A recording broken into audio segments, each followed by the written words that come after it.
দেখেছিলে একটু বাড়িতে, যেটা আমরা তোমাদের লাস্ট ক্লাস নিয়েছিলাম হোলির দিনে?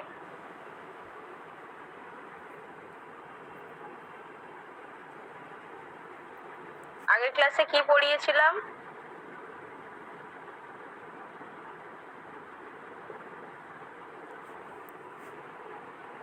বাড়িতে তোমরা কেউই দেখছো না?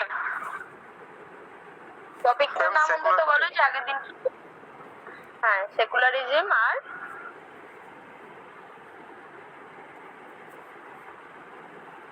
ওই তার সাথে ওই তার ফিলোসফি অফ ইন্ডিয়ান সেকুলারিজম এর ভাগ আর ওই অ্যাফার্মেটিভ অ্যাকশন করা হয়েছিল। হ্যাঁ, আচ্ছা হরিদাস বলতে পারবে যে সেকুলারিজম কত নম্বর ধারায়, মানে কনস্টিটিউশনের কত নম্বর ধারায় এটা বলা হয়েছে?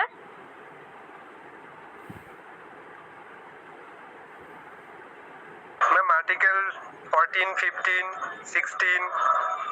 হ্যাঁ হ্যাঁ, ওগুলোতে তো আর্টিকেল গুলোতে বলা হয়েছে, কিন্তু কত নম্বর অ্যামেন্ডমেন্ট সেটাতে সেকুলারিজম কথাটা অ্যাড হয়েছে সংবিধানে? 42। হ্যাঁ, খুব ভালো, তাহলে পড়েছো দেখছি। আচ্ছা, আজকে তোমাদের পড়াবো ফান্ডামেন্টাল রাইটস এবং টোটাল রেভলিউশন। তো ফান্ডামেন্টাল রাইটস এ যেটা তোমাদের পড়াবো, তোমার এই ইউনিয়নে মোটামুটি যেগুলো খুব ইম্পর্টেন্ট জায়গা আমি বলে দেবো। এছাড়া তোমাদের ফার্স্ট পেপারেও আছে, যেটা হায়ার এডুকেশন আর সোশ্যাল পলিটির যে চ্যাপ্টারটা, ওখানটাতে আছে। আর তোমরা টোটাল রেভলিউশন কেউ পড়েছো আগে? এই বিষয়টা কি জানো? ম্যাম অনেকদিন আগে পড়েছিলাম, মানে জেপি নারায়ণ তো। হ্যাঁ হ্যাঁ হ্যাঁ হ্যাঁ, হ্যাঁ, ওই স্বদেশী বা এরকম কোনো একটা কিছু ছিল মনে হচ্ছে। আচ্ছা বেশ, আমি আলোচনা করছি। কিন্তু তোমাদের এটা বলে রাখি যে টোটাল রেভলিউশন কিন্তু বেশ ইম্পর্টেন্ট, পরীক্ষায় এর থেকে ধরো একটা আসবে, সেরকম ধরে রাখো। ছোট্ট একটু মানে খুবই ছোট করে তোমাদের আছে, খুব ডিটেলে নেই, তো আমি একদম গুছিয়ে তোমাদের মেটেরিয়ালে লিখে দিয়েছি, এবং এইটুকু পড়ে যাবে, এখান থেকে একটা কমন পাবি। বেশ, আমি দাঁড়াও স্ক্রিনটা শেয়ার করছি। ছিল কোশ্চেনটা টোটাল রেভলিউশন। বলো। টোটাল রেভলিউশন এবার সেটের কোশ্চেনে দিয়েছিল কার? হ্যাঁ হ্যাঁ হ্যাঁ হ্যাঁ হ্যাঁ, টোটাল রেভলিউশন থেকে মোটামুটি আসে, সেটেও আসে, এর আগে নেটেও এসেছিল। ধরো টোটাল রেভলিউশনের মধ্যে কটা রেভলিউশন আছে, বা কে এইটা প্রবর্তক, কোথায় হয়েছিল, এই ধরনের প্রশ্ন কিন্তু বেশ ইম্পর্টেন্ট। ম্যাম। হ্যাঁ বলো। ম্যাম পিডিএফ দিয়েছেন? হ্যাঁ বলো। পিডিএফ দিয়েছেন? হ্যাঁ হ্যাঁ হ্যাঁ হ্যাঁ, আসেনি তো আমাদের গ্রুপে। আচ্ছা, ওটা স্যার দিয়ে দেবেন পরে, স্যার পরে দিয়ে দেবেন, হয়তো স্যার এখনো দেননি। ঠিক আছে, ওখানে দেখবে একদম ছোট্ট করে তোমাদের খুব সুন্দর সামারি করে লেখা আছে, এটা পড়ে গেলে আশা করছি তোমরা কমন পেয়ে যাবে। আচ্ছা দেখো, হরিদাস যেমন বললো যে টোটাল রেভলিউশনের সাথে যে নামটা ওতপ্রোতভাবে জড়িয়ে, বা টোটাল রেভলিউশনের লিডার বলা যায়, তিনি হলেন জয়প্রকাশ নারায়ণ। ইনি বিহারের একজন লোক। জয়প্রকাশ নারায়ণ অনেক সময় এটা জেপি হিসেবে আসে, মানে জয় প্রকাশ, তো এখানে জে আর পি নিয়ে জেপি নারায়ণ বা শুধু জেপি বলেও কিন্তু পরীক্ষায় আসতে পারে। তো তোমরা জেপি লেখা থাকলে এটা বুঝে নেবে যে এটা জয়প্রকাশ নারায়ণকেই রেফার করা হচ্ছে। আচ্ছা, এর আগে তোমাদের একটু বলে দিই, এটা মেনলি বিহারে হয়েছিল, কিন্তু এই আন্দোলনটা তাকে অনুসরণ হয়েছিল, সেটা হচ্ছে গুজরাট অ্যাজিটেশন। গুজরাটে ঠিক এই থেকে যাচ্ছে। আচ্ছা দাঁড়াও,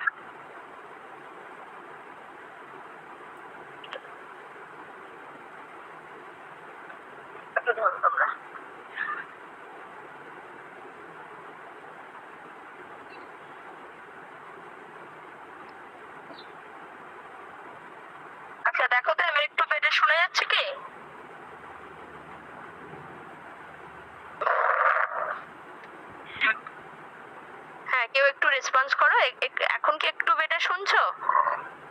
হ্যাঁ ম্যাম। আচ্ছা ঠিক আছে, দেখো যখনই একটু বেশি কেটে কেটে যাবে তোমরা আমাকে বলবে, আমি সেই জায়গাগুলো আবার রিপিট করব। হ্যাঁ, তো যেটা বলছিলাম যে টোটাল রেভলিউশন এটা মেনলি বিহারে হয়েছিল এবং এটা জয়প্রকাশ নারায়ণের হাত ধরেই হয়েছিল। কিন্তু এই আন্দোলনটা ইন্ডিয়ার আরেকটা আন্দোলনকে ফলো করে শুরু হয়েছিল, সেটা হলো গুজরাট। না না, সর্বোদয় নয়, সর্বোদয় এর সাথে এর একটা লিংক আছে, সেটা আমি পড়াতে গিয়ে বলে দেব।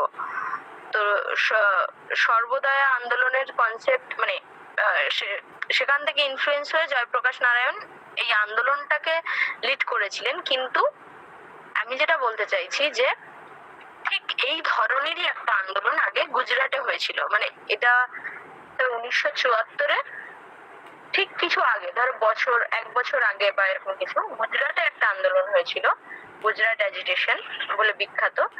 তো সেখানে সেই আন্দোলনটা কিন্তু সফল হয়েছিল এবং ইস্যুটা একই রকমই ছিল। মানে টোটাল রেভলিউশন যে কারণে হয়েছিল বা এই আন্দোলনের যে প্রবলেম, মানে যে প্রবলেমের জন্য আন্দোলনটা হয়েছিল, গুজরাট অ্যাজিটেশনেও সেই ব্যাপারটাই ছিল এবং সেটা খুবই সাকসেসফুলি হয়েছিল। যারা আন্দোলনটা করেছিল তারা মানে সর্বতোভাবেই সফল হয়েছিলেন। তো সেখান থেকে জয়প্রকাশ নারায়ণ ইন্সপায়ার হয়েছিলেন যে তাহলে বিহারেও একই রকম প্রবলেম আছে, যদি সেইভাবেই আন্দোলনটাকে এগিয়ে নেওয়া যায় তাহলে এখানেও এই সমস্যাটা সমাধান হবে। আচ্ছা দেখো, তোমাদের একদম ছোট ছোট করে বলে দিচ্ছি, খুব যেটা বলছি যে পরীক্ষার জন্য বেশ ইম্পর্টেন্ট, একদম মাথায় ঢুকিয়ে নেবে, আর যেখানেই প্রবলেম হবে আমাকে থামাবে, আমি সেটাকে আরো ভালো করে বলার চেষ্টা করব। এটা মেনলি একটা সোশিও পলিটিক্যাল মুভমেন্ট, ঠিক আছে? সোশিও পলিটিক্যাল মানে কি, যে সামাজিক এবং রাজনৈতিক এই দুটো আসপেক্ট ছিল। এবং এটা মেনলি হয়েছিল যে ইকোনমিক ক্রাইসিস এবং করাপশন অফ পাবলিক লাইফ। এই জন্য ইকোনমিক ক্রাইসিস মানে কি বোঝাচ্ছে, যে সমাজে তখন যে ধরনের মূল্য বৃদ্ধি চলছিল, ধরো একটা জিনিসের এখনো আমাদের কিছুটা চলছে, তোমরা দেখতে পাচ্ছ যে হারে প্রত্যেকটা জিনিসের দাম বেড়ে যাচ্ছে, সেখানে যারা সাধারণ মানুষ মানে নিম্ন মধ্যবিত্ত বা গরিব মানুষ, তাদের পক্ষে বড় রকমের একটা ক্রাইসিস দেখা দিচ্ছে। সেই সবজির দাম বলো, তেলের দাম বলো, একদম দৈনন্দিন জীবনের যে ব্যবহার্য জিনিসগুলো আমাদের লাগে, প্রত্যেকটা জিনিসেরই ব্যাপক হারে মূল্য বৃদ্ধি হচ্ছিল। তো সেখান থেকে একটা ইকোনমিক ক্রাইসিস দেখা যাচ্ছিল। এবং সর্বোপরি যেটা বলা যায় যে করাপশন অফ পাবলিক লাইফ, বিভিন্ন রকম মানে সাধারণ মানুষের জীবন নির্বাহের জন্য বিভিন্ন আসপেক্ট থেকে এই প্রবলেম গুলো আসছিল। এবারে কোনো একটা স্টেটে বা কোনো একটা জায়গায় যদি ইকোনমিক ক্রাইসিস দেখা যায়, তো ইকোনমির সাথে তো আরো হাজারটা সমস্যা জড়িত হয়। তো সেইভাবে কি হচ্ছিল, যে সাধারণ মানুষ বা গরিব মানুষের বেঁচে থাকাই দায় হয়ে যাচ্ছিল।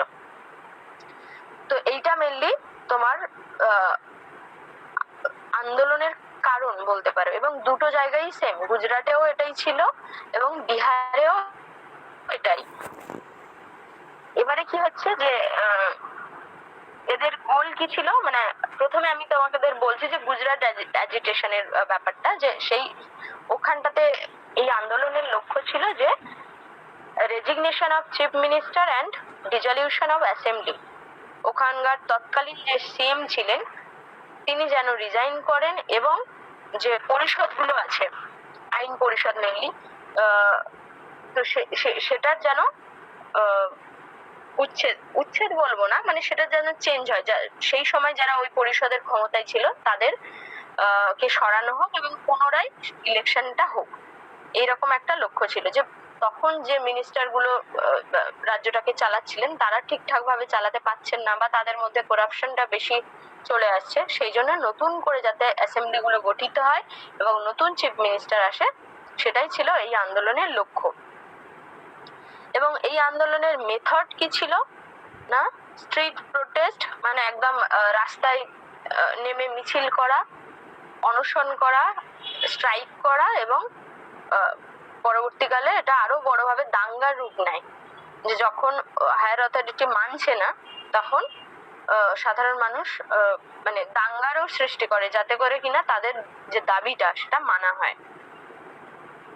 এবং আচ্ছা, এখন কিন্তু আমি যেটা বলছি এটা গুজরাট অ্যাজিটেশনের ব্যাপার। তারপরে আমি তোমাদের টোটাল রেভলিউশনের বিষয়টাও বলবো। এবং এর ফলস্বরূপ কি হয়েছিল যে লেজিসলেটিভ অ্যাসেম্বলি মানে যেটা আইন পরিষদ সেটা ডিসলভ হয়েছিল এবং নতুন ইলেকশন হয়েছিল, মানে যেটা তাদের গোল ছিল সেটা তারা অ্যাচিভ করতে পেরেছিল। এবারে কি হয়েছিল, এই আন্দোলনটা মানে এটাও ঠিক তোমার টোটাল রেভলিউশনের ঠিক আগের বছরে এরকম হচ্ছিল। তো তারা এইভাবে যে সফল হলো সেটা দেখে জেপি ভাবলেন যে বিহারেও এই একই রকম প্রবলেম বা একই রকম ক্রাইসিস চলছে, তাহলে এখানে এই মডেলে যদি আন্দোলনটা করা যায়। তো এই আন্দোলনে মানে এবারে আমি তোমাদের টোটাল রেভলিউশনের গল্প বলছি। এখানেও কিন্তু মেথড এটাই ছিল যে স্ট্রিট প্রোটেস্ট বা হাঙ্গার স্ট্রাইক এইগুলোই ছিল। আচ্ছা, এবারে দেখবো আমরা ধরে ধরে একদম এটা তোমাদেরকে বলছি। Initially he tried to organize people and make them conscious or aware of the situation and then appeal to the leaders. আন্দোলনের স্টেপ গুলো কি ছিল দেখো। জয়প্রকাশ নারায়ণ ইনি কিন্তু প্রথমেই বলেননি যে তোমার অনশনে বসতে হবে বা দাঙ্গা করতে হবে, এরকম একদম প্রথম স্টেপে সেটা ছিল না। ইনিশিয়ালি মানে একদম প্রাথমিকভাবে তিনি যেটা করেছিলেন সেটা হচ্ছে কি সাধারণ মানুষকে সচেতন করতে হবে, যারা মানে যাতে করে সাধারণ মানুষ এই সিচুয়েশনটা বোঝে যে তারা একটা বড় ক্রাইসিসের মধ্যে আছে এবং এই ক্রাইসিসটা মেটানোর জন্য হায়ার অথরিটির কাছে মানে তখন দেশের যারা মিনিস্টার সেখানে অ্যাপিল করতে হবে। তো এই সচেতনতাটা সাধারণ মানুষের মধ্যে জাগানো। দেখো আজকেরও আমাদের যদি একদম এখনকার দিনে বা আজকেকার দিনের কথা ভাবো, দেশের মধ্যে অনেক করাপশন চলছে বা তোমার নিজের স্টেটের মধ্যে ভীষণ রকম করাপশন চলছে, কিন্তু যারা তোমরা একটু পড়াশোনা শিখেছো বা বোঝো তারা আমরা বুঝতে পারছি যে হ্যাঁ মানে কোথাও কোন পার্টি কতটা পরিমাণে আমাদের কি বলবো ক্ষতি করছে, সেটা চাকরি বাকরির দিক থেকে হোক বা সামাজিক দিক থেকে হোক, সব দিক থেকে। কিন্তু তুমি যদি একটু গ্রামের দিকে যাও, যারা অতটাও লেখাপড়া করেনি, তাদের দেখো চাল লাল রেশন নিয়ে তারা কতটা হ্যাপি যে না আমার তো দেশে কোনো প্রবলেমই নেই, আমরা তো সুখেই আছি, আমরা তো মানে এর মধ্যে সমস্যা কোথায়, এরকম একটা ব্যাপার। তো সেই জায়গাটা থেকে মানে জেপি যেটা করেছিলেন যে সাধারণ মানুষকে, এবং দেখো সাধারণ মানুষের বা এই যারা প্রত্যন্ত গ্রামাঞ্চলে এই যে সংখ্যাটা এটা কিন্তু কিছু কম নয়, এটা প্রচুর সংখ্যায় আছে এরকম মানুষ। তো তিনি চেয়েছিলেন সর্বস্তরের মানুষের মধ্যে এই সচেতনতা প্রথমে বৃদ্ধি করা যে হ্যাঁ তোমরা একটা ক্রাইসিসের মধ্যে আছো এবং সেটাকে সলভ করা সম্ভব যদি তোমরা এই হায়ার অথরিটির কাছে অ্যাপিল করো। তো তাহলে এটা ছিল তার আন্দোলনের প্রথম ধাপ।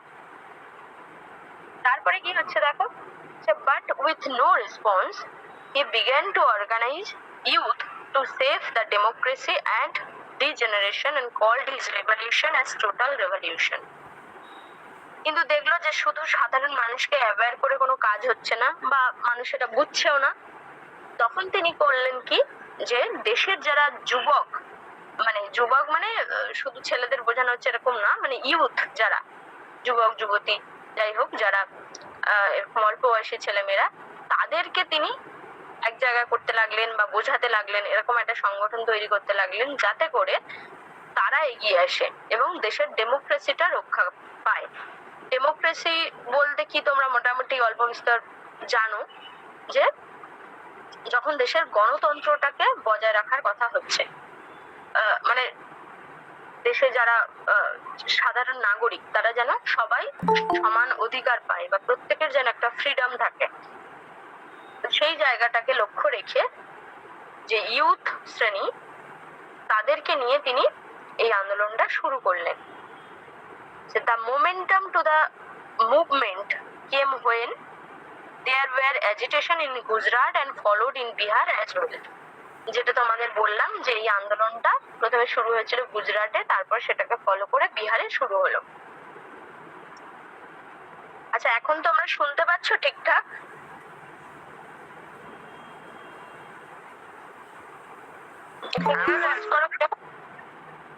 হ্যাঁ।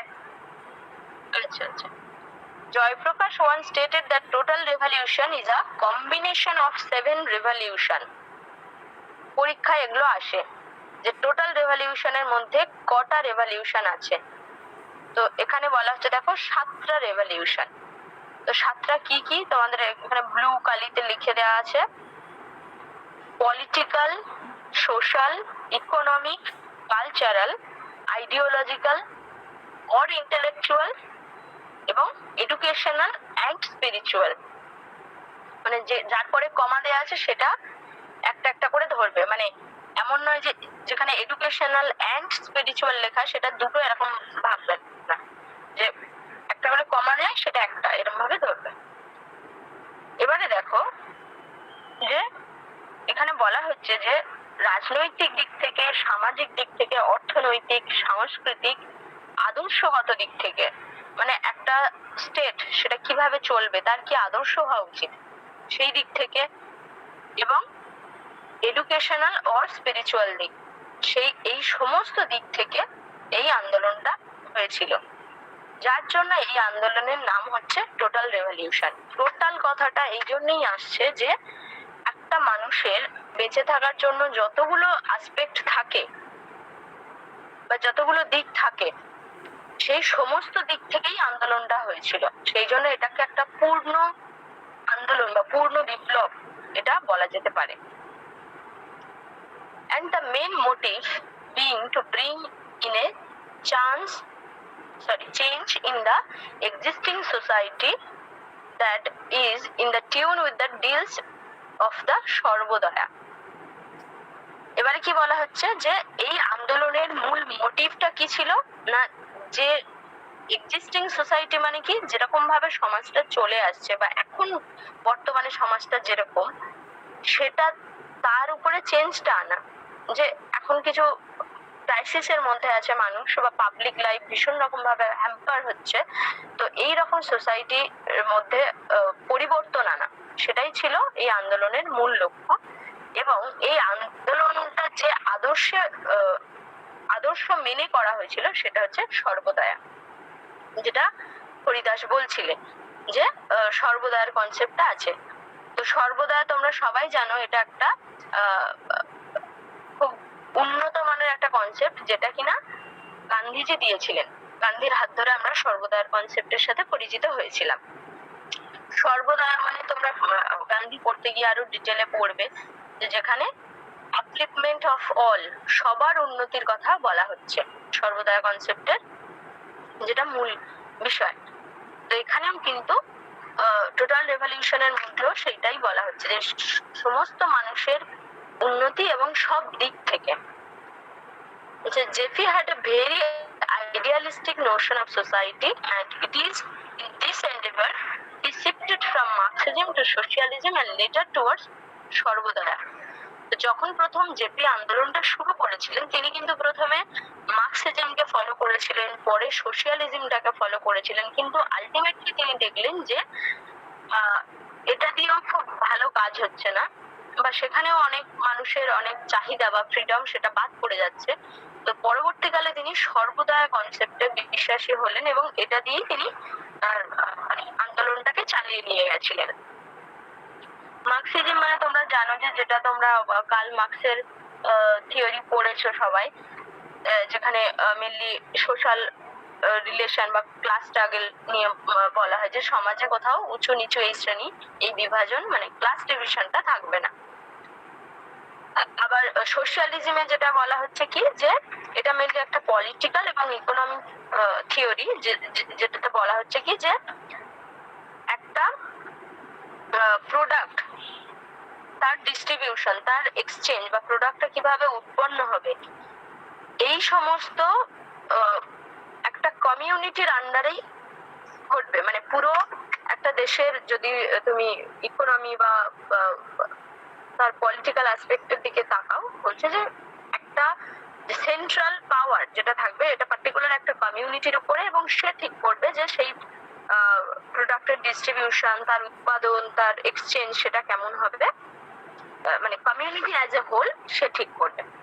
কিন্তু দেখা গেল যে এই দুটো থিওরিতেই কিছু সমস্যা আছে এবং এটা সমাজের সব স্তরের মানুষের নিডটাকে ফুলফিল করতে পারছে না, যার জন্য তিনি পরবর্তীকালে সর্বদয়া এই কনসেপ্টে তিনি ফিরলেন।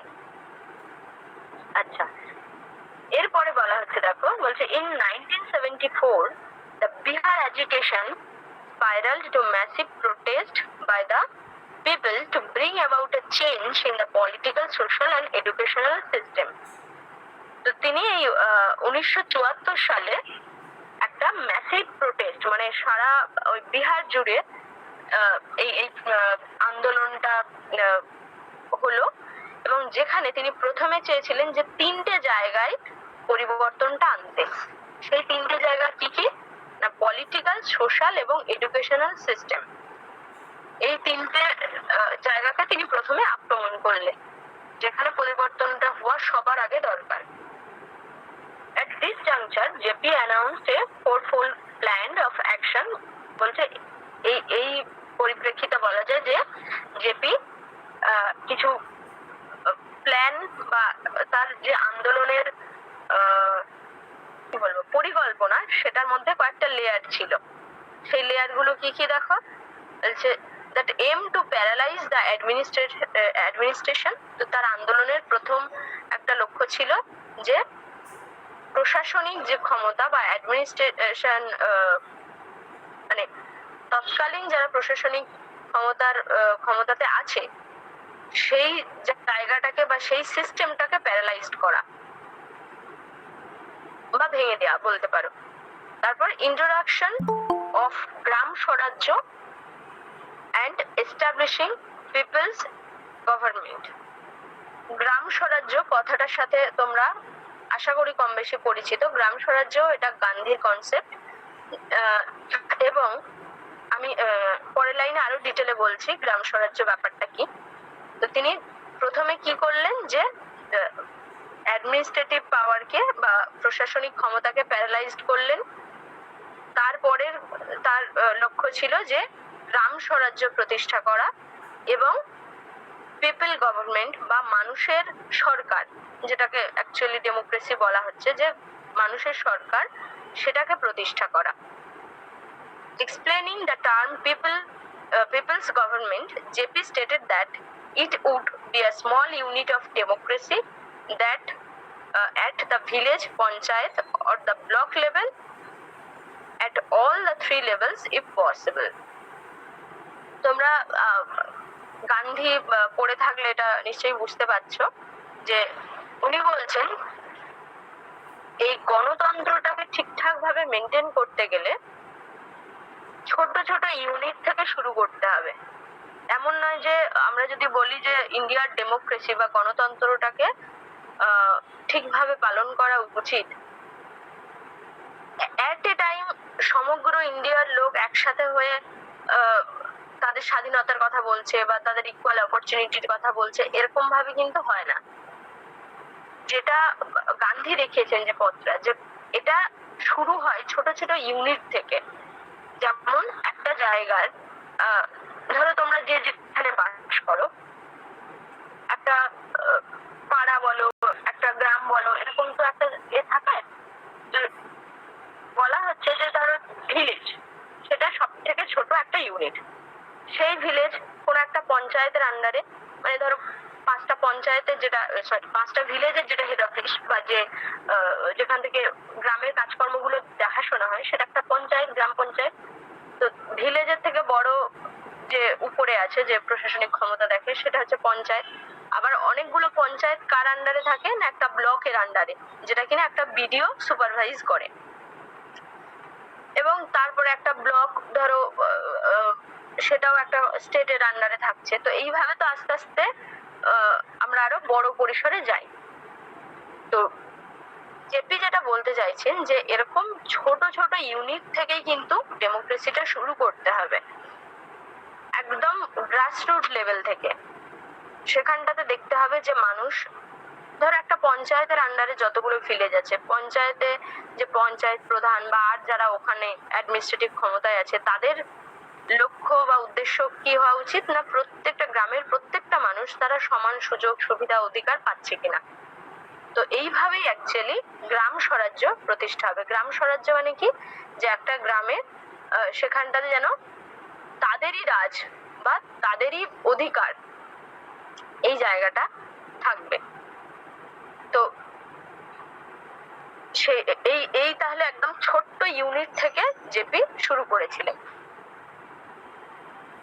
তারপরে দেখো বলা হচ্ছে কি, his motive behind charging of the Bihar student was to bring about a complete change in the entire governmental structure and the system of Indian polity. তিনি বিহারের স্টুডেন্টদের নিয়ে এই আন্দোলনটা শুরু করেছিলেন এবং তার লক্ষ্য ছিল যে সম্পূর্ণ সরকারি মানে প্রশাসনিক যে গঠন সেটার মধ্যে চেঞ্জ আনা, এবং সর্বোপরি এটা ভারতীয় যে পলিটি বা রাজনৈতিক সিস্টেম, মানে প্রথমে সেটা ছোট অংশে মানে বিহারে হচ্ছে, তারপরে সমগ্র ভারতের যে অ্যাডমিনিস্ট্রেটিভ স্ট্রাকচার সেখানেও পরিবর্তন আনতে। It is for this reason he called it a total revolution, এবং এই জন্যও এটাকে টোটাল রেভলিউশন বলা হচ্ছে, যে যেখানে পুরো দেশের চেঞ্জের কথা বলা হচ্ছে, মানে পুরো দেশের যে সোশিও ইকোনমিক পরিবর্তন সেটা আনার কথা বলা হয়। JP presented the concept of total revolution in a very comprehensive manner. His commitment to socialist and humanistic ideas was very evident in the idea of total revolution. জেপির যে সামাজিক বা মানবিক যে ধারণাগুলো ছিল সেগুলো এই টোটাল রেভলিউশনের মধ্যে ভীষণভাবে একটা গভীর একটা প্রভাব রেখেছে। যদিও এই আন্দোলনটা কিন্তু সর্বতোভাবে সফল হয়নি, এই আন্দোলনটা বেশ কিছুদিন ধরে চলছিল, তারপরে একটা জরুরি অবস্থা জারি করা হয়, করে জোর করে এই আন্দোলনটাকে থামানোর চেষ্টা করা হয়। কিন্তু তার আগে পর্যন্ত এই আন্দোলন যে জনপ্রিয়তাটা পেয়েছিল তাতেও কিন্তু অনেক কাজ হয়েছিল, এবং জেপির যেটা প্রথমে উদ্দেশ্য ছিল যে প্রত্যেকটা মানুষের মধ্যে ওই সচেতনতাটা আনা যে হ্যাঁ তারা ক্রাইসিসের মধ্যে আছে, সেই ব্যাপারটা কিন্তু অনেকখানি সফল হয়েছিল। মানে গুজরাট অ্যাজিটেশনের মতো সর্বতোভাবে সফল না হলেও এটা অনেকখানি সফল হয়েছিল। আচ্ছা, তোমাদের একদম খুব ছোট্ট করে বলে দিই যে পরীক্ষার জন্য যেটা তোমাদের এখান থেকে খুব ইম্পর্টেন্ট। প্রথমত এই আন্দোলনের প্রবক্তাকে হচ্ছে জয়প্রকাশ নারায়ণ, যিনি জেপি নামেও বিখ্যাত। এই আন্দোলনটা হয়েছিল বিহারে এবং 1974 সালে, এবং এই আন্দোলনে কাদের নিয়ে হয়েছিল সেরকম ধরনের যদি প্রশ্ন আসে, যে মেনলি যুববৃন্দ, তারাই এই আন্দোলনের মেনলি কর্তা ছিল বা পার্টিসিপেন্ট সেটাও বলতে পারো। আর এই আন্দোলনের প্রথম লক্ষ্য ছিল কি, অ্যাডমিনিস্ট্রেটিভ যে জায়গাটা আছে সেটাকে প্যারালাইজ করা, এবং তারপরে এই গ্রাম স্বরাজ্য বা পিপলস গভর্নমেন্ট এটা তৈরি করা। আর এই আন্দোলন যে আদর্শ মেনে হয়েছিল সেটা হচ্ছে গান্ধীর সর্বদয়া। আর 7টা আন্দোলন কি কি এটা একটু মুখস্থ, 7টা অ্যাসপেক্ট কি কি এই আন্দোলনের সেইটা একটু মুখস্থ করে নেবেন। যে টোটাল রেভলিউশনের মধ্যে মোট 7 ধরনের রেভলিউশনের কথা বলা হচ্ছে, এবং এই 7টার পরপর নামগুলো দেখে নেবেন। এইটুকুই মোটামুটি তোমাদের টোটাল রেভলিউশন থেকে পড়লে হবে পরীক্ষার জন্য। এবার তোমরা একটু বলো যে কারোর কিছু প্রশ্ন আছে কিনা বা বুঝতে অসুবিধা আছে কিনা এখান থেকে।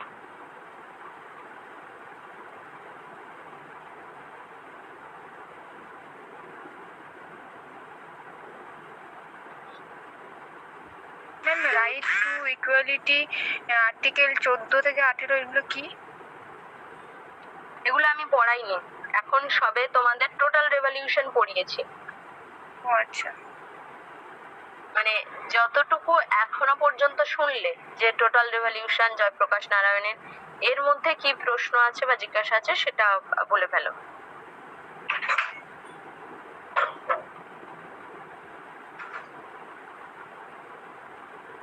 আচ্ছা, তার মানে কারো কোনো প্রশ্ন নেই। তাহলে তোমাদের এখন আমি যেটা বলবো সেটা হচ্ছে ফান্ডামেন্টাল রাইটস। ফান্ডামেন্টাল রাইটস তোমরা শুনেছো তো? বিষয়টা কি কেউ একটু বলতে পারবে? ফান্ডামেন্টাল রাইটস বলতে তোমরা কি বোঝো?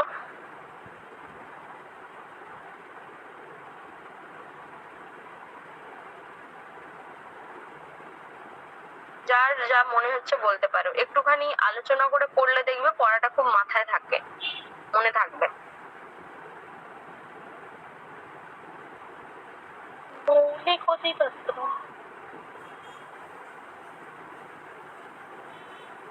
ওটার বাংলা হলো ফান্ডামেন্টাল রাইটস এর যে মৌলিক অধিকার। বলো তো আমাদের মৌলিক অধিকার কটা মেটেরিয়ালের দিকে না থাকে? 6টা।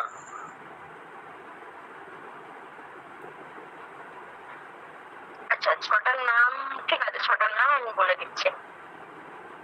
দেখো, ফান্ডামেন্টাল রাইটসও কিন্তু তোমাদের বেশ ইম্পর্টেন্ট একটা জায়গা, খুব মন দিয়ে তোমরা পড়বে, আর ফার্স্ট পেপারের জন্যও।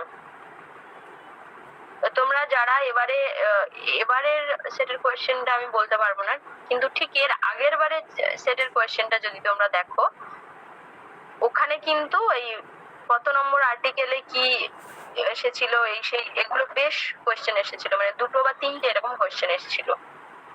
তো সেই জন্য কিন্তু তোমরা এটা ভালো করে মন দিয়ে পড়বে। The fundamental rights are the basic human rights enshrined in the Constitution of India, which are guaranteed to all citizens.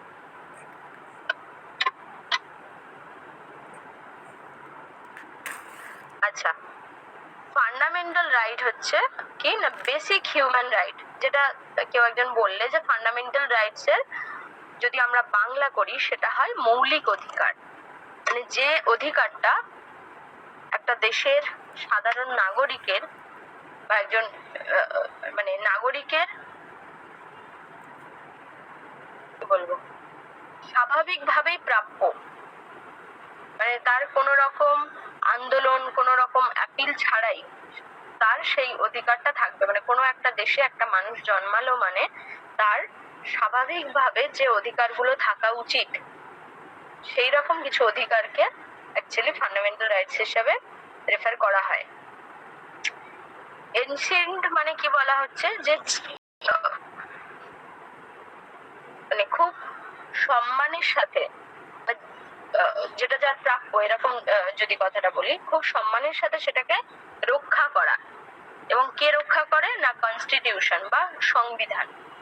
তো এখানে মানে আমরা ভারতের ফান্ডামেন্টাল রাইটস নিয়ে আলোচনা করছি, তো বলা হচ্ছে ইন্ডিয়ার কনস্টিটিউশন সাধারণ মানুষের যে মানুষের যে সাধারণ অধিকারগুলোকে রক্ষা করে, সন্নিবেশিত করে এবং দেশের প্রত্যেকটা নাগরিককে এনশিওর করে, মানে নিশ্চিত করে যে হ্যাঁ তাদের সেগুলো প্রোভাইড করা হবে বা দেয়া হবে। সেই রকম কিছু অধিকারকে ফান্ডামেন্টাল রাইটস বলা হচ্ছে।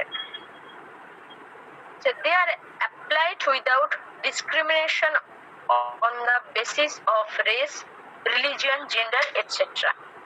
এই ফান্ডামেন্টাল রাইট গুলো এরকম হবে না যে কোনো রকমের জাতি, ধর্ম, লিঙ্গ এই বৈষম্য কে ব্যতি রেখে বা এগুলোর ঊর্ধ্বে এই রাইটটা কিন্তু অ্যাপ্লিকেবল, মানে সবার জন্য প্রযোজ্য, এক কথায় বলা যেতে পারে। Significantly, fundamental rights are enforceable by the courts subject to certain conditions. একইভাবে এটা বলা যায় যে ফান্ডামেন্টাল রাইটস কে কোর্ট জোর করে মানতে বাধ্য করাতে পারে। মানে কেউ বলতেই পারে যে আমি ফান্ডামেন্টাল রাইট মানতে দেব, মানে লঙ্ঘন করব, বা এখানে লঙ্ঘন করব মানে কি হচ্ছে যে একটা ব্যক্তি সে নিজে নিজে লঙ্ঘন করছে না, কিন্তু ধরো তার ফান্ডামেন্টাল রাইটটা তার থেকে কেড়ে নেওয়া হচ্ছে বা তার উপরে জোর করা হচ্ছে। তো তখন কি করতে পারে যে যার উপরে জোরটা করা হচ্ছে যে ভিক্টিমাইজ সে কিন্তু কোর্টের কাছে অ্যাপিল করতে পারে এবং কোর্ট সেই অনুযায়ী তাকে শাস্তি দিতে পারে। মানে এখানে কোর্টের হস্তক্ষেপ আছে ফান্ডামেন্টাল রাইটস কে ভায়োলেট করলে। এবার বলছে why are they called fundamental rights, বলা হচ্ছে this rights are called fundamental rights because of two reason. They are enshrined in the constitution which guarantees them. বলছে এটা সংবিধান সে কিনা রক্ষা করে। ঠিক বলা হচ্ছে যে মন্দিরের মধ্যে যেমন করে একটা সে মূর্তি হোক বা কিছু হোক, মানে যে জিনিসগুলো যতটা সম্মানের সাথে বা পবিত্রভাবে রক্ষা করা হয়, সেই রকম কোন দেশের সংবিধান তাদের ফান্ডামেন্টাল রাইটস কে ওইভাবে সংরক্ষণ করে এবং সাধারণ মানুষকে নিশ্চিত করে যে হ্যাঁ সেটা তাদের প্রাপ্য। আর একটা কারণ কি, দে আর জাস্টিসিয়েবল বা enforceable by the courts. In case of violation a person can approach a court of law, যেটা তোমাদের আগে এক্সপ্লেন করলাম যে ফান্ডামেন্টাল রাইটস এর মধ্যে এই দুটো পয়েন্ট থাকে মেনলি। দ্বিতীয় পয়েন্টে যেটা বলা হচ্ছে যে কোর্ট সেটাকে জোর করে মানাতে বাধ্য করতে পারে বা কেউ সেটাকে ভায়োলেট করলে কোর্ট পদক্ষেপ নিতে পারে। বলা হচ্ছে লিস্ট অফ ফান্ডামেন্টাল রাইটস, এই 6টা একদম মুখস্থ করে নেবে। পরীক্ষা এরকম দেয় যে এর মধ্যে কোনটা ফান্ডামেন্টাল রাইট নয় বলে এই 6টার মধ্যে ধরো একটা অন্য কিছু ঢুকিয়ে দিল, সেই জন্য তোমাদের 6টাই একদম মুখস্থ করে রাখতে হবে, মানে অড ওয়ান যেন দিলে তোমরা চিনতে পারো। There are 6 fundamental rights of Indian Constitution. Along with the constitutional article related to them are mentioned below. কি কি দেখো, রাইট টু ইকুয়ালিটি, পাশে আর্টিকেলের নাম্বার গুলো লেখা আছে, পারলে মুখস্থ করে নেবে। আর যদি আর্টিকেলের নাম্বার মনে নাও থাকে, মানে আমি চাইবো তোমরা মুখস্থ করে নাও, কারণ এখন যে লেভেলের ডেপথে কোয়েশ্চেন আসছে, হতেই পারে যে দিল রাইট টু ইকুয়ালিটি কত নম্বর থেকে কত নম্বর আর্টিকেলের মধ্যে আছে, এটা দিতেই পারে। তো পাশে এগুলো একটু মুখস্থ করে নেবে। রাইট টু ইকুয়ালিটি 14 থেকে 18, right to freedom, right against exploitation, right to freedom of religion, cultural and educational rights, rights to constitutional remedies. এইগুলো 6টা রাইট। এবারে দেখো একটা ইম্পর্টেন্ট কথা আছে এখানে, there was one more fundamental right in the constitution, that is right to property.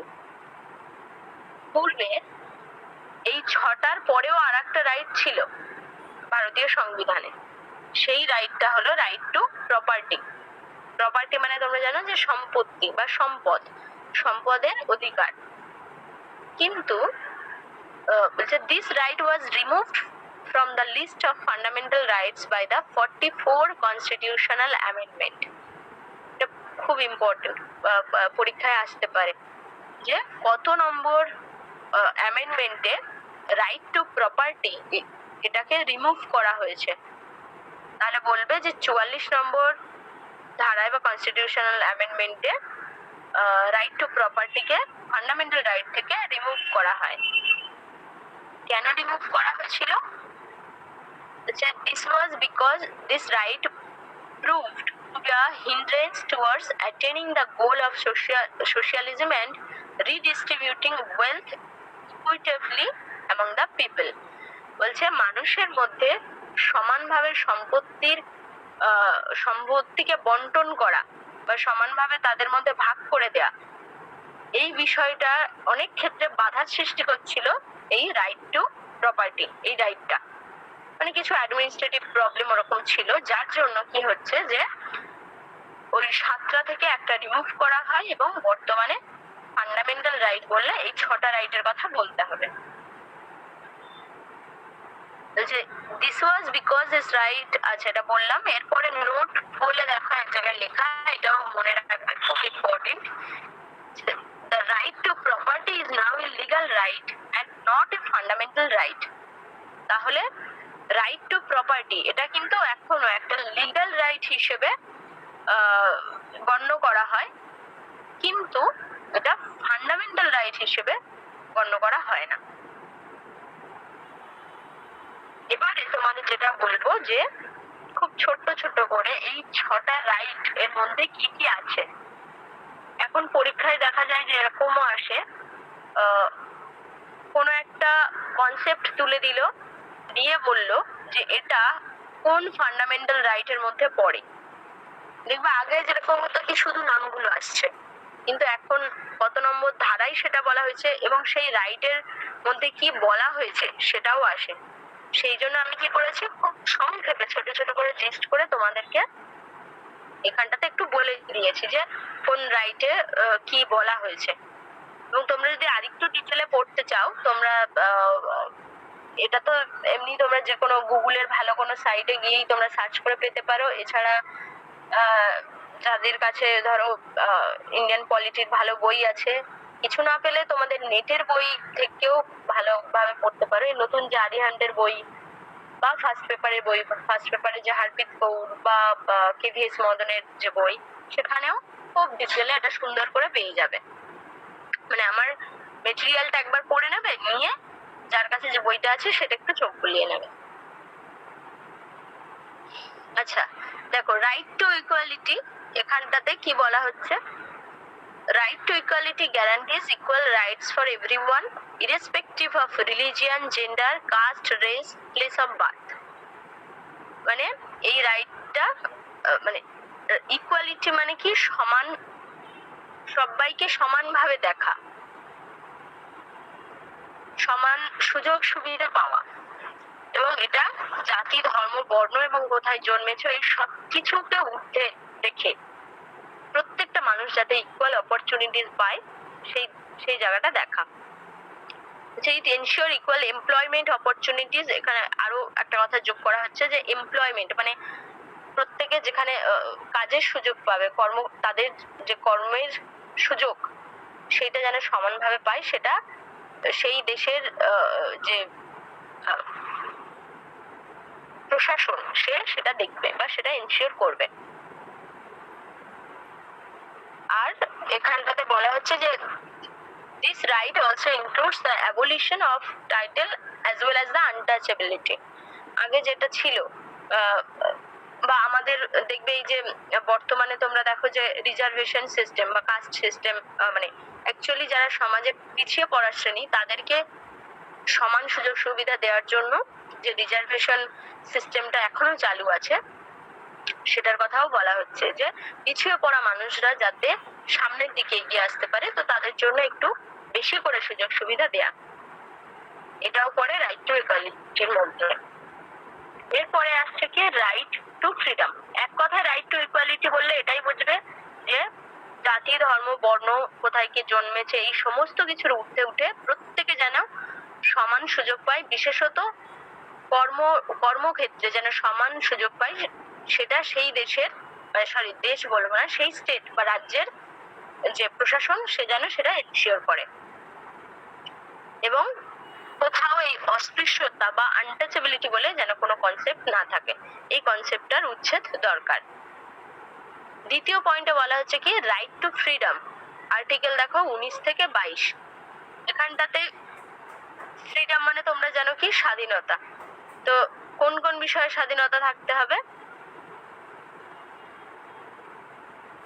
বলছে, freedom of speech, কথা বলার স্বাধীনতা, ফ্রিডম অফ এক্সপ্রেশন, কে কিভাবে নিজেকে প্রকাশ করবে সেটা ও সম্পূর্ণ তার নিজের মানে ব্যক্তিগত স্বাধীনতার মধ্যে পড়ে। Freedom of assembly without arms, বলছে অস্ত্র শস্ত্র ছাড়া অনেক মানুষ একসাথে হতে পারে, মানে যেটাকে আমরা সমাবেশ বলি। এই যে ধরো কোথাও একটা কেউ এসেছে, সেলিব্রিটি বলো বা মানে কি বলবো বিনোদন জগতের কোনো সেলিব্রিটি বলো বা কোনো নেতা মন্ত্রী বলো, মানে কেউ একজন আসছে, তো সেখানে একসাথে 1 লাখ মানুষ জড়ো হতে পারছে বা আরো বেশি মানুষ জড়ো হতে পারছে, বা কোনো একটা কনসার্ট হচ্ছে সেখানে প্রচুর মানুষ একসাথে জড়ো হতে পারছে। বলছে এটাও মানুষের বেসিক অধিকারের মধ্যে পড়ে যে অস্ত্র শস্ত্র ছাড়া, দেখো উইদাউট আর্মস কথাটা কিন্তু ইম্পর্টেন্ট, অস্ত্র শস্ত্র ছাড়া বহু মানুষ একত্রিত হয়ে একটা সমাবেশ করতেই পারে। তারপরে বলা হচ্ছে ফ্রিডম অফ অ্যাসোসিয়েশন। অ্যাসোসিয়েশন মানে কি কোনো সংগঠন, যে মানুষ এক জায়গায় হয়ে কোনো সংগঠন তৈরি করতে পারে, কোনো ক্লাব তৈরি করছে বা কোনো শিক্ষা প্রতিষ্ঠান হোক, মানে যেগুলো ধর বেসরকারি শিক্ষা প্রতিষ্ঠান বা কোনো ধর্মীয় কোনো ইনস্টিটিউশন, তো এগুলোরও মানুষের স্বাধীনতার মধ্যে পড়ে।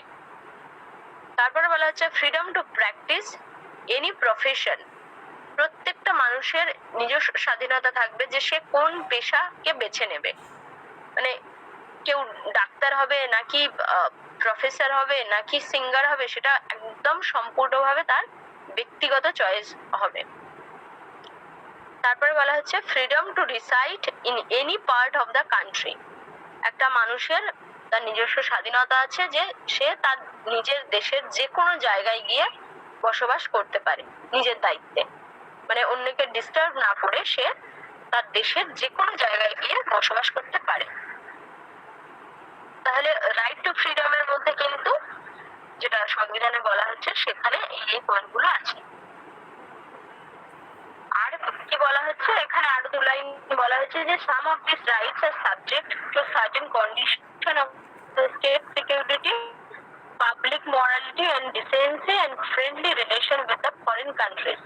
বলছে এই ছটার ফ্রিডমের কথা বলা হচ্ছে ঠিকই, কিন্তু যদি দেখা যায় যে এগুলো কোনোভাবে স্টেট সিকিউরিটিকে হ্যাম্পার করছে, মানে সেখানে স্টেটের সিকিউরিটির পক্ষে অন্তরায় হচ্ছে, বাধার সৃষ্টি করছে, বা এই যে আমাদের বৈদেশিক একটা সম্পর্ক থাকে প্রত্যেকটা দেশের, বিদেশের সাথে তো বিভিন্ন চুক্তি বা বৈদেশিক নীতিতে আবদ্ধ থাকে, তো সেখানে যদি কিছু গন্ডগোল হয় এই ছটা মেনটেন করতে গিয়ে, তাহলে কিন্তু স্টেট তার বিরুদ্ধে পদক্ষেপ নিতে পারে।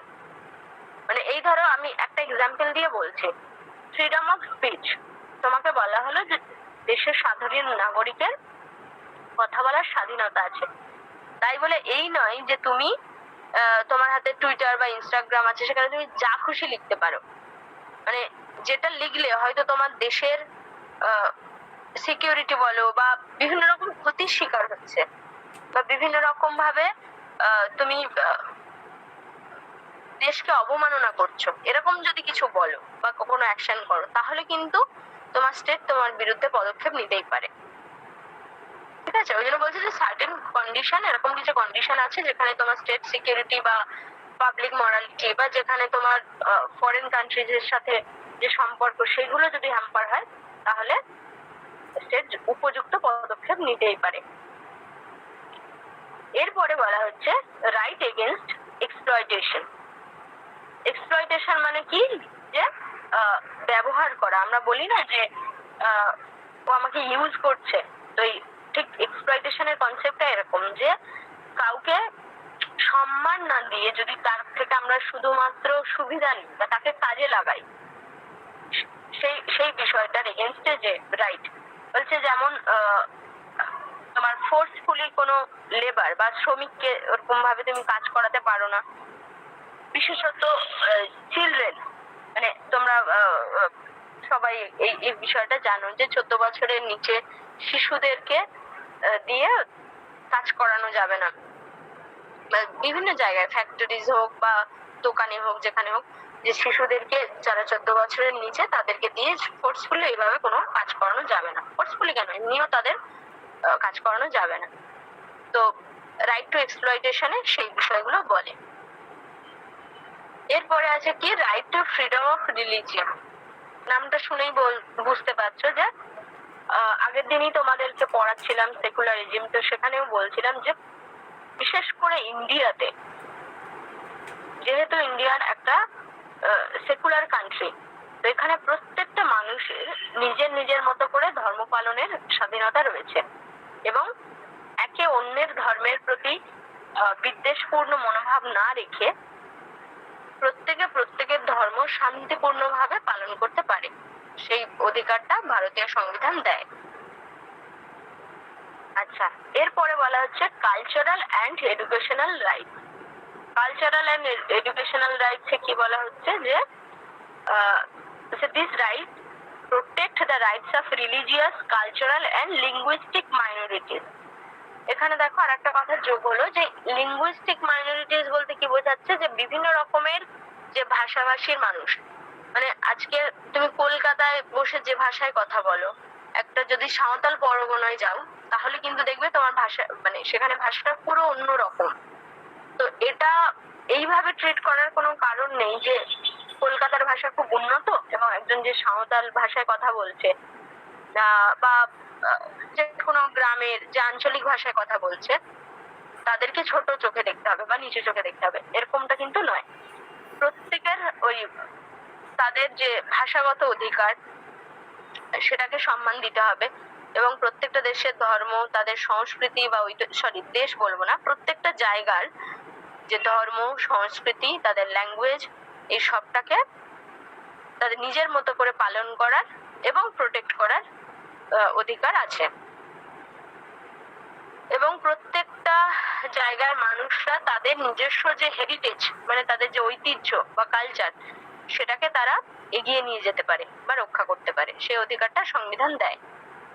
আর educational rights are for the ensuring education for everyone without any discrimination.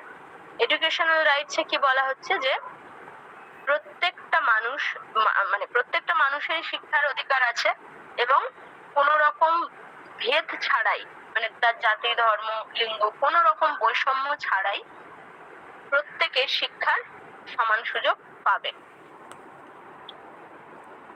6 নম্বর রাইটে কি বলা হচ্ছে যে right two constitutional remedies. Remedies মানে তোমরা জানো যে যেটাকে আমরা বলি আরোগ্য লাভ বা প্রতিকার, প্রতিবিধান এরকম বলতে পারো। তো প্রতিকার মানে কি, যেখানে একটা ধরো প্রবলেম হচ্ছে সেটাকে কাটিয়ে ওঠা, সেটাকেই তো আমরা প্রতিকার বলি। তো কনস্টিটিউশনাল রিমেডিজে কি বলা হচ্ছে দেখো, the constitution guarantees remedies if citizens fundamental rights are violated। যদি কোনোভাবে ফান্ডামেন্টাল রাইট কে কেউ ভায়োলেট করে তাহলে সংবিধান তার উপযুক্ত একটা পদক্ষেপ নেবে। যে the government cannot infringe upon or carve anyone rights। এবং সরকার কোনোভাবেই কোনো ব্যক্তির যে বেসিক অধিকার মানে যেটা ফান্ডামেন্টাল রাইটস বলা হচ্ছে সেটাকে খর্ব করতে পারে না বা সেই বিষয়ে তাকে জোর করতে পারে না। ঠিক আছে, ইনফ্রিঞ্জ মানে লঙ্ঘন করা বলতে পারো, কার্ভ মানে খর্ব করা। তো এই কোনো কিছুই সরকার তার উপরে চাপিয়ে দিতে পারে না বা করতে পারে না। when these rights are violated, যখন এই অধিকারটা ভায়োলেটেড হয়, the aggrieved party can approach the court। Aggrieve party বলতে এটাই বোঝাচ্ছে যে যার উপরে ওই মানে যাকে ধরো তিরস্কৃত করা হচ্ছে বা বঞ্চিত করা হচ্ছে, যাকে কি বলবো যে ভায়োলেশনের শিকার হচ্ছে, সে কিন্তু কোর্টের কাছে অ্যাপ্রোচ করতে পারে। ঠিক আছে, ইভেন গো ডিরেক্টলি সুপ্রিম কোর্ট। নাগরিকের অধিকার আছে যে সে সরাসরি সুপ্রিম কোর্টে যেতে পারে, which can issue rights for enforcing fundamental rights। Rights মানে হচ্ছে কি আদেশপত্র বা লেখনী। সে সুপ্রিম কোর্টে গিয়ে কোনো আদেশপত্র বা আজ্ঞাপত্র জমা দিতে পারে যে এই ব্যক্তি আমার ফান্ডামেন্টাল রাইটস কি বলবো সে আমার কেড়ে নিচ্ছে বা আমাকে বঞ্চিত করছে আমার ফান্ডামেন্টাল রাইটস থেকে। এইভাবে সে সরাসরি সুপ্রিম কোর্টে গিয়ে কোনো আদেশপত্র বা আজ্ঞাপত্র দিতে পারে এবং সুপ্রিম কোর্ট সেটা খতিয়ে দেখলো, যদি দেখে যে সত্যি সেটা হচ্ছে তাহলে তার একদম যাবজ্জীবন বা যাই হোক উপযুক্ত তার শাস্তি সেইভাবে দিতে পারে। অ্যাকচুয়ালি রিমেডিজ এই ব্যাপারটা হচ্ছে কি, যদি কোনোভাবে একটা মানুষকে ফান্ডামেন্টাল রাইট থেকে বঞ্চিত করা হয়, তাকে সেই অধিকারটা না দেওয়া হয়, তাহলে যারা এই অধিকারটা কেড়ে নিচ্ছিল সেটা সাধারণ মানুষ হতে পারে বা সরকার হতে পারে, তো সেই মানুষটা সুপ্রিম কোর্টের দ্বারস্থ হতে পারে এবং সুপ্রিম কোর্ট তার উপযুক্ত ব্যবস্থা নিতে পারে। ঠিক আছে, এই 6টা ছিল ফান্ডামেন্টাল রাইটস। এবং এখান থেকে যেটা মনে রাখবে যে 6টা ফান্ডামেন্টাল রাইটস কিন্তু পূর্বে 7টা ছিল, সেই 7 নম্বরটা ছিল রাইট টু প্রপার্টি। এই প্রপার্টি রাইটটা আজকের ফান্ডামেন্টাল রাইটস হিসেবে নেই, কিন্তু এটা একটা লিগ্যাল রাইটস হিসেবে এখন আছে। এই জায়গাগুলো মোটামুটি মনে রাখলেই হবে। এবারে বলো কার কি জিজ্ঞাসা আছে বা আরো কিছু তোমাদের বলার আছে কিনা এখানে?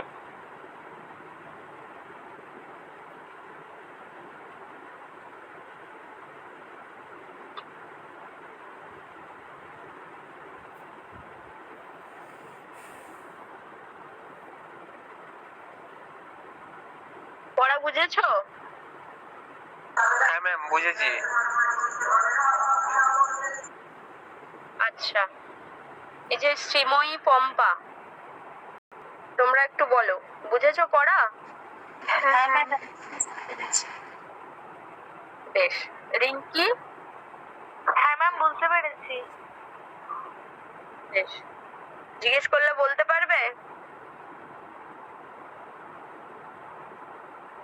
তাহলে একটু একটা করে প্রশ্ন ধরি সবাইকে, দেখি কতটা মন দিয়ে শুনেছো তোমরা। আচ্ছা, সরস্বতী বলো টোটাল রেভলিউশনের মধ্যে মোট কটা রেভলিউশন আছে? সংখ্যাটা বললেই হবে।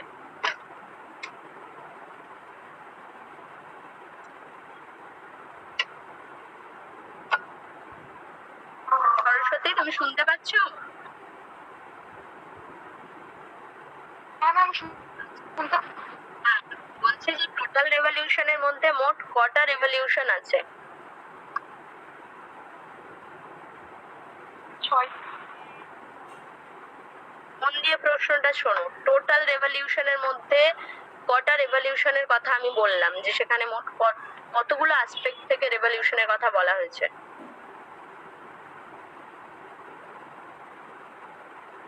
ম্যাম বলবো? হ্যাঁ বলো। ম্যাম 7টা। হ্যাঁ, আচ্ছা, টোটাল রেভলিউশনটা কোথায় হয়েছিল রিঙ্কি? ম্যাম বিহারে। বেশ। আচ্ছা, শ্রীময়ী বলো যে এই রেভলিউশনটা মেনলি কাদের নিয়ে হয়েছিল, মানে সেখানে কি ধরনের মানুষ ছিল?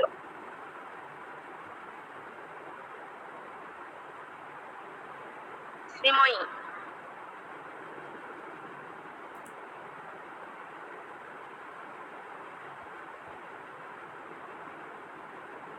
ম্যাম বলবো? দাঁড়াও, তুমি দুটো বলেছো, মানে এই যাদের জিজ্ঞেস করছি তোমরা কি শুনতে পাচ্ছ না নাকি মনে নেই? সেটা হলেও বলো আনমিউট করে।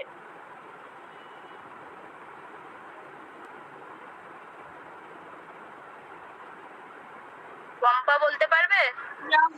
ইয়াং ছেলে মেয়েদের নিয়ে। ছেলে মেয়েদের একটু ভালো করে বলো। Youth generation. হ্যাঁ, ইয়াং ছেলে মেয়েদের।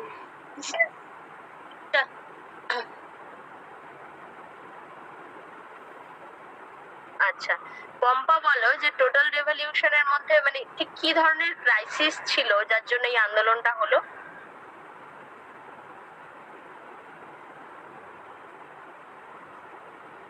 যা মনে আসছে বলো, মানে ভুল হোক ঠিক হোক তুমি যেটুকু শুনেছো বা বুঝেছো বলো।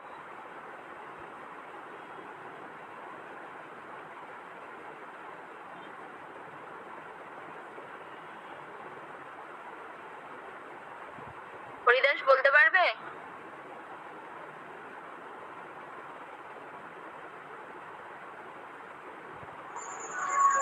ম্যাম এই মুহূর্তে কি একটা ক্রাইসিস? হ্যাঁ হ্যাঁ, ক্রাইসিস। আমি আবার একটু দেখো, তোমাদের এক্সাম্পল দিয়ে দিয়ে বলছিলাম, গ্যাসের দাম, তেলের দাম, নিত্যদ্রব্যের দাম। ফান্ডামেন্টাল বলছি। হ্যাঁ, এটা বলছিলাম যে মানুষের বেঁচে থাকার জন্য যে বেসিক নিডস গুলো দরকার, মানে ধরো একটা মানুষের বেঁচে থাকতে গেলে তার মুদি বাজারটা তো দরকারি, তার খাওয়া পড়া, এই সমস্ত বিষয়ের উপরে যে মূল্য বৃদ্ধি হচ্ছিল, সেই ধরনের ক্রাইসিসের সাধারণ মানে বিশেষ করে গরিব বা মধ্যবিত্ত মানুষদের উপরে প্রচন্ড পরিমাণে একটা চাপ আসছিল বা তাদের বেঁচে থাকা দুর্বিষহ হয়ে উঠছিল, মানে এতটা পরিমাণ মূল্য বৃদ্ধি হচ্ছিল, তো যার জন্য এই আন্দোলনের সূচনা হয়েছিল। বেশ। আচ্ছা, হরিদাস এবারে বলো যে কত নম্বর অ্যামেন্ডমেন্টে রাইট টু প্রপার্টি এটাকে বাদ দেওয়া হয়? 44। বেশ। আচ্ছা, সরস্বতী বলো যে রাইট টু যেটা রিমেডিস, কনস্টিটিউশনাল রিমেডিস, সেখানটাতে কি বলা হয়েছে মেনলি, মানে এই রাইটটা কি?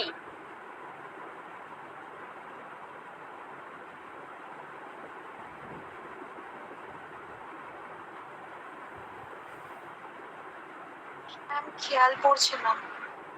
একদম লাস্ট আমি আলোচনা করলাম যে রিমেডিস বলতে মানে প্রতিকার বললাম, প্রতিবিধান বললাম, তো এই এই এই ধরনের যে রাইট সেখানে কি বলা হয়েছে? কেউ বলতে পারবে রাইট টু কনস্টিটিউশনাল রিমেডিস কি বলা হলো?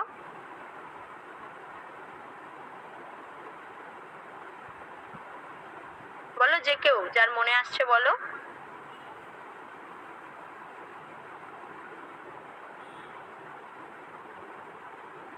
একদম শেষে আলোচনা করলাম।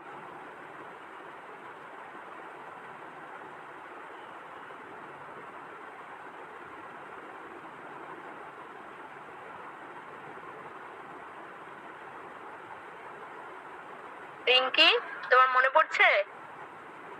না ম্যাম, এটা আমি না মন দিয়ে শুনিনি, তাই বলতে পারবো না। কেন মন দিয়ে শোনোনি কেন? ক্লাসে বোর হচ্ছিলে? না না ম্যাম, বোর হচ্ছিলাম না, আমি একটুখানি ফোনটা রেখে যে গেছিলাম, ওই জন্য আমি শুনতে পাইনি, ওই জন্য আমি বলতেও পারবো না ঠিক। হরিদাস বলতে পারবে?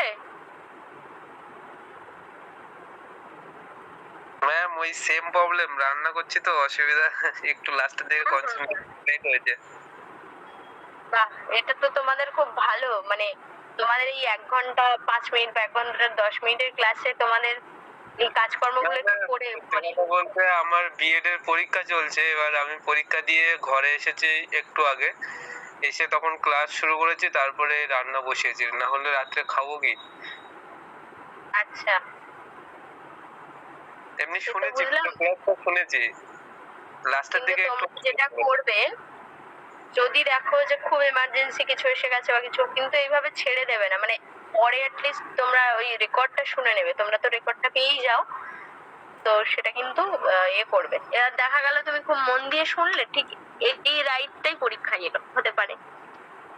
যাই হোক, একবার আমি বলে দিচ্ছি যে রিমেডিজে আমি যেটা বললাম। হ্যাঁ বলো শ্রীময়ী। মানে ওই যে মৌলিক অধিকারগুলো রয়েছে ওইগুলোই কার্যকর করবার জন্য যেটা প্রয়োগ করা হয় সেটাই কি? মানে ওগুলো তো কার্যকর মানে এমনি হবে, ধরো রাইট টু স্পিচ যদি বলি বা ফ্রিডম টু স্পিচ, তুমি তো এমনি বাক্যের স্বাধীনতা পাচ্ছ। এখানে ঠিক একটু উল্টো ভাবে বলা হচ্ছে যে যদি কেউ তোমার কথা বলার অধিকারটা কেড়ে নেয়, হ্যাঁ, তাহলে ওই মানে যদি তোমাকে ওইখানটায় ওই জায়গাটা আমরা মানে ইয়ে করতে পারবো, মানে তার এগেনস্টে গিয়ে আমরা ইয়ে করতে পারবো, ওইটার কথা। হ্যাঁ, যদি কেউ তোমাকে কোনো কিছু ফোর্স করে আমাকে, মানে যে কোনো ভাবে, তাহলে এগুলোকে আমরা মানে প্রোটেস্ট করতে পারবো, এটাই আর কি। হ্যাঁ, যদি তোমার যে ফান্ডামেন্টাল রাইটস গুলোর কথা বলা হলো সেগুলো যদি তোমাকে পালন করতে কেউ না দেয়, বা সেটা সাধারণ মানুষ হতে পারে বা সরকার হতে পারে, যে তোমার থেকে তোমার যে স্বাধীনতা গুলো দেয়া হয়েছে সেগুলোকে যদি কেড়ে নেওয়া হয়, তোমাকে বঞ্চিত করা হয়, তাহলে তুমি তার বিরুদ্ধে গিয়ে সুপ্রিম কোর্টে পর্যন্ত অ্যাপিল করতে পারো এবং সুপ্রিম কোর্ট তার বিরুদ্ধে উপযুক্ত শাস্তি নেবে। এটাই বলা হয় রিমেডিজে। ঠিক আছে, বেশ, ঠিক আছে, চলো তাহলে এই পর্যন্তই আজকের ক্লাস। আর প্রত্যেকে কিন্তু মেটেরিয়ালটা খুব ভালো করে দেখবে, মেটেরিয়ালটা পড়বে, আর যার কাছে ওই যে বইগুলো আছে একটু আধটু দেখবে, দেখলেই হয়ে যাবে। ম্যাডাম, হ্যাঁ বলো।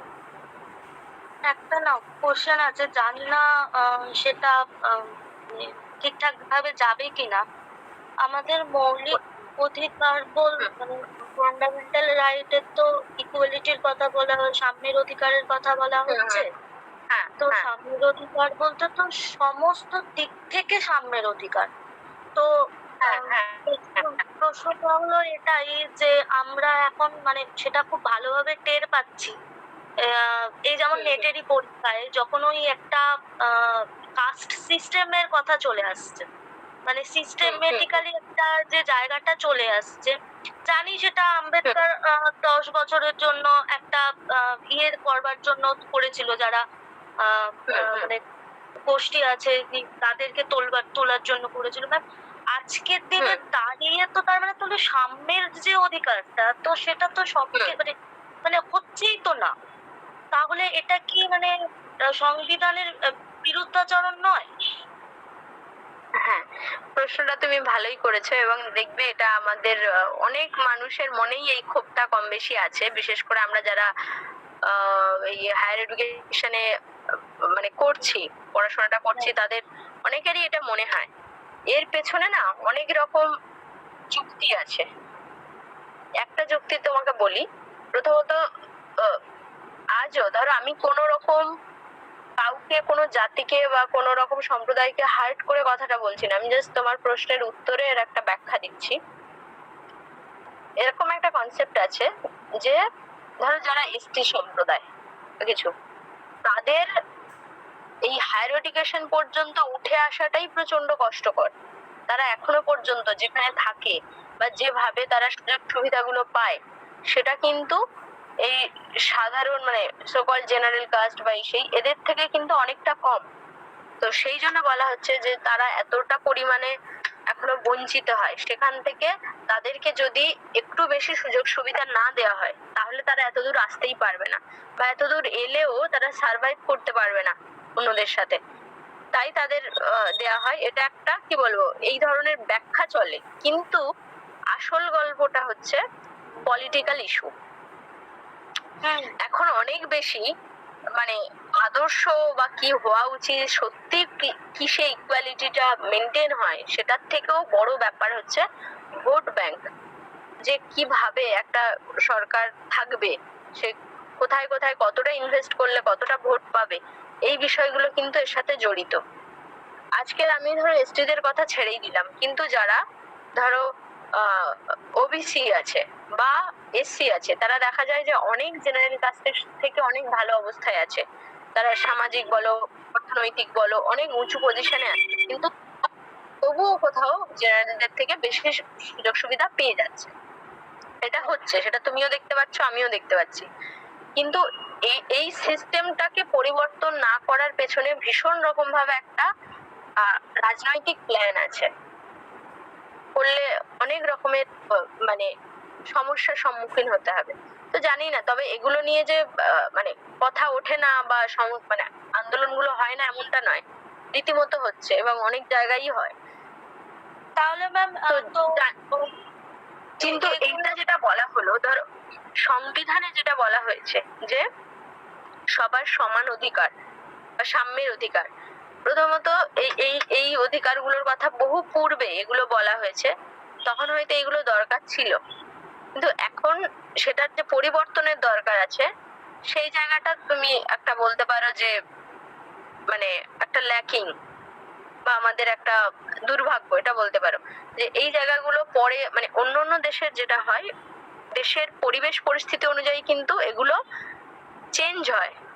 তো আমাদের সেই পরিবর্তনটা আসতে খুব সমস্যা হয় আর কি, যে পরিবর্তনগুলো সহজে হয় না, আমরা নিজেরাই ঠিক। আর সেটা বলতে পারে। ওই জন্য দেখো যে টোটাল রেভলিউশনে যেটা বললাম, যে জয়প্রকাশ প্রথমে এটাই চেয়েছিলেন যে সাধারণ মানুষকে অ্যাওয়্যার করতে। গন্ডগোল তো সত্যি সেখানেই।